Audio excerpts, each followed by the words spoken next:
Alright, so we're doing an update on the Toyota 4Runner. I went ahead and cleaned up the tank a little bit and put some undercoating on it. So we changed out the fuel pump area right here. The old neck had a broken piece right here, so this is the new one. And the other thing, since this is my 4Runner and I like things being a little bit more practical, I'm actually going to cut out and make an access panel. So I'm going to show you a little bit about what we're getting ready to do, and then I'll show you the finished product when we're done. So let's go check out the 4Runner. Because of the location of where the fuel pump is, it's actually underneath this area right here. So we're going to make our own little door, so in future time that we have to change out a fuel pump, all we can do is unscrew it. We can put new weather stripping down, make a little outer edge for the plate that I cut out of here, so that way it's removable. The way Toyota put this in right here, I mean, it just don't make no sense. All they had to do is put a little access hatch over here and be done with it. So we're going to go and get this one done. This is one of the things we had to do while we were doing we had dropped the tank to do the brake line repair, and when I did the brake line repair, I saw how they kind of like jerry-rigged this crap right here to the fuel line. So we're going to actually put this back to a better position than what it was and bolt it back to the frame.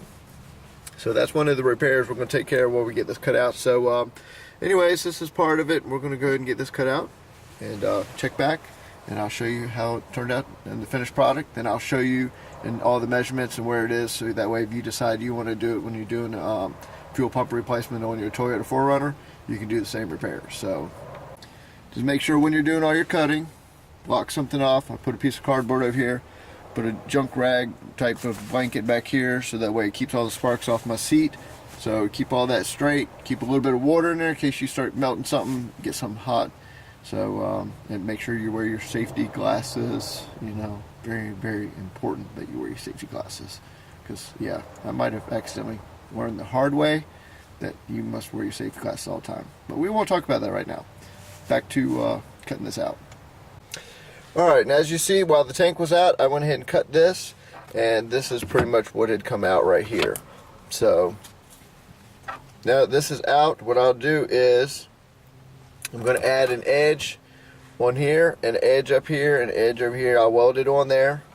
If you don't have a welder, you can probably screw gun it to both sides, as long as you put weather stripping down, and that way you'll have a sealed unit. And this is underneath your seat, so it's not really that big a deal. You're never going to see it, but here's the great thing about it. When you can unscrew this right here, you have access to your fuel pump. Now I put Allen head bolts in here. I can actually undo this right here, where the fuel line is right here, and you actually can get to it with some wrenches, no big deal.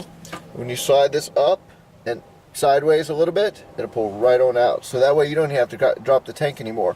This is one of those repairs that if you've already got the tank down because your pump's bad, cut this out. I'm going to put the diagram on there, measurements, what you need to cut out and where it is, and that way you know you can be self-sufficient next time without even having to take the tank down. If you're out in the field and it or driving around and the pump goes out on you, pop the seat back and unbolt your lid right here, and you have access to your fuel pump. So anyways, I'll show you as we get going the finished product of it, but this is pretty much what I've done, and it's right there.